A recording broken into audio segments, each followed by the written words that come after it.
I'd never heard of TED, and I didn't know what a TED Talk was. But Bryan Stevenson was exactly the sort of person the people at TED wanted. He was an attorney who'd spent years trying to reform the criminal justice system. They thought he'd have a lot to say. He said yes. Then he remembered a serious conflict on his calendar. It was scheduled 2 weeks before I had an argument at the U.S. Supreme Court, and I told one of my young staffers, somebody named Ted wanted me to come and do a TED Talk, and I told them no, and my staffer went crazy. They said, what are you talking about? You have to do a TED Talk. And what did they say, though, to convince you? This is really a big deal. It's an incredible platform. You should absolutely do it. Everybody watches TED Talks.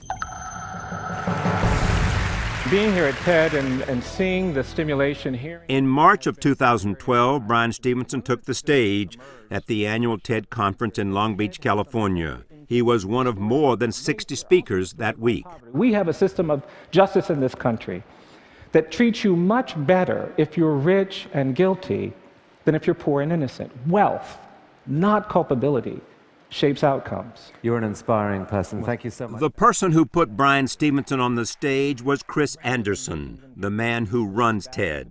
He chooses the speakers, he hosts TED conferences, and he decides which talks go online. There are numerous brilliant people out there, and they've come up with something really important.